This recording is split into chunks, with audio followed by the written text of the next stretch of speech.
Tuesday បងប្អូនទាំងអស់គ្នាថ្ងៃនេះមករៀងប្លែកតិចដោយសារតំ make up ជាមួយនឹងគ្រឿង make up នៅលើតុនេះគឺមកភ្លីនឹងហ្មងណាគឺចង់មកចែករំលែកតិចតួចតាក់ទងនឹងបងប្អូនស្រីៗយើងដែលគាត់អត់សូវចេះ make up ដូចខ្ញុំអញ្ចឹងហើយពិបាកក្នុងការជ្រើសរើសផលិតផលណានេះគឺខ្ញុំ make up ឲ្យអស់ហើយដោយសារយើង testing អញ្ចឹងណាហើយផលិតផលដែលខ្ញុំឆ្លាញ់ជាងគេដែលខ្ញុំតំតែទិញហ្នឹងគឺប្រភេទពួក blush ហើយប្រភេទពួកហ្នឹងគឺប្រើទៅមុខខ្ញុំគឺជឿថាខ្ញុំឆ្លាញ់ស្បែកមុខមែនតើពីមុនខ្ញុំធ្លាប់ប្រើផលិតផល blush ហ្នឹងដែរតែវាខុសហើយវាប្រភេទជាលក្ខណៈនេះដូច cream អញ្ចឹងបងអូនវាប្រភេទអត់មិនជាប្រភេទម្សៅទេខ្ញុំមិនសូវស្គាល់ផលិតផលគឺ make up មកនេះប៉ុន្តែខ្ញុំជួបផ្ទាល់ហើយខ្ញុំទិញផលិតផលខុសគឺធ្វើឲ្យស្បែកខ្ញុំខូចកន្លែងហ្នឹងខូចហ្មងហើយថ្ងៃហ្នឹងអត់មានអីលាបច្រើនទេគ្រាន់តែខ្ញុំសាកជាមួយនឹងផលិតផលថ្មីរបស់ខ្ញុំប្រហែលមុខដែលខ្ញុំតំទិញហ្នឹងទីមួយមានដូចជាប្រភេទពួក eye shadow ហើយប្រភេទពួកនេះគឺ matte លាបពេលយើងប្រើទៅលើតបកភ្នែកលាបទៅលើតបកភ្នែកទៅគឺភ្នែកយើងគឺស្អាតអញ្ចឹងណាបងអូនគឺអប្រតិបត្តិគឺវាចូលស្អាតហ្មងហើយនិយាយតាមត្រង់បងប្អូនខ្ញុំមកនៅសុកគេយូរហើយដែរប៉ុន្តែគឺអាគ្រឿង make up ហ្នឹងគឺថា0តែម្ដងគឺអត់ចេះទិញអត់ចេះប្រើហើយនៅតំបន់ដែលគេពេញយ៉ាងថាតំបន់ដែលគេមានផលិតផលល្អៗប្រើតែខ្ញុំអត់ចេះទិញពីយកពីខ្មែរមកទៀតនេះនិយាយអស់គេចាស់គឺថាប្រើចង់2ឆ្នាំហើយយកពីខ្មែរមកតែឥឡូវទេរកបានផលិតផលដែលត្រូវស្បែកមុខឲ្យធូរថ្លៃទៀតអានេះខ្ញុំចង់ចែកបន្តិចទេព្រោះអ្នកដែលអាចតន់ចេះmake up អត់ដឹងទៅទិញគ្រឿង make up របៀបម៉េចព្រោះអីខ្ញុំគឺដូចគ្នាអញ្ចឹងដែរអត់ចេះ make up គឺអញ្ចឹងគឺយើងពិបាកក្នុងការទិញផលិតផលប្រើជាមួយនឹងស្បែកមុខយើងមែនតើអញ្ចឹងថាមូលដ្ឋានគឺដំបូងដែលយើងត្រូវទិញទី1គឺ color ថ្ពាល់ទី2គឺ eye shadow បើយើងផាត់មុខស្អាតបើយើងលាបមុខឲ្យស្អាតហើយយើងអត់មាន color ថ្ពាល់ color ហ្នឹងទេក៏អត់លើកមុខដែរនេះជា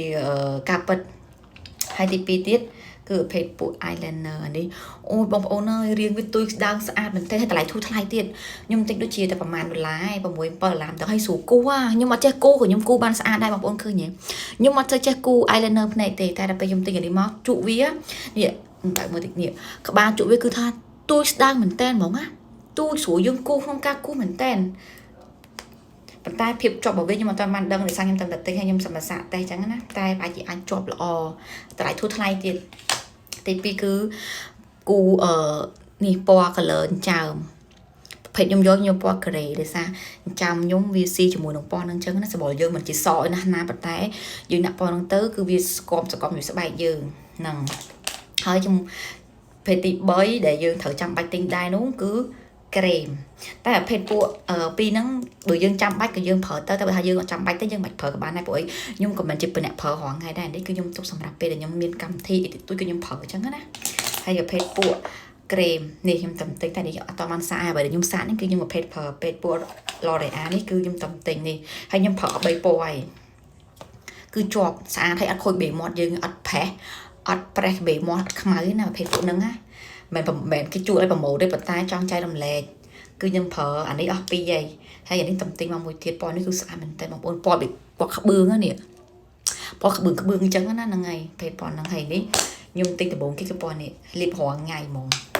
អានេះក្រហមនេះយើងអាចធ្វើជាពណ៌ក្រែមក្តៅក្នុងអីអញ្ចឹងទៅហើយភេទ Maybelline នេះខ្ញុំប្រើអស់3ដូចគ្នាដែរនេះប្រើ2ចាស់តំទិញថ្មីហើយប្រើពួកនេះក៏ល្អដែរជាប់បានយូរហើយប្រភេទអានេះប្រភេទវារលោងរបៀបមិនប្រភេទម៉ែទេប្រភេទរលោងមាត់ខ្ញុំមិនដឹងថាម៉េចទេហើយប្រភេទពួកនេះគឺម៉ែស្អាតមែនតើឲ្យជាប់ហ្នឹងហើយ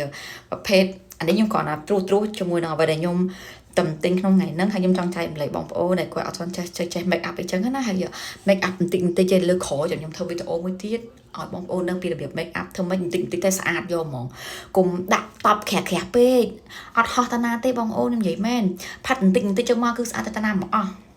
ហើយគ្រឿងដែលខ្ញុំទិញហ្នឹងធានាជូតអត់ថ្លៃទេគឺធូរថ្លៃមែនតើដែលបងប្អូនដែលគាត់មានលទ្ធភាពបន្តិចបន្តួចចឹងណាយើងទិញម៉មប្រើគឺយើងអាចប្រើបានហើយថ្ងៃក្រោយខ្ញុំនឹងរៀបរាប់ពីប្រភេទផលិតផលខ្ញុំប្រើតាំងពីប្រភេទ BB cream អីហ្នឹងទៅខ្ញុំប្រើទៅធូរថ្លៃធាក់ខូចមុខទេនេះក៏ខ្ញុំដឹងប្រើដែរទៅនេះ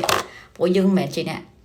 lên luôn nhưng ở sơ che phở và tập phò là chẳng á đập về cái tới dương dụ chở này bằng ôn cùng bắt đầu là sao cùng bắt đầu nhật bản này hay là miền phê tiết phê khử skin care để thay là sao sẽ bảy mục á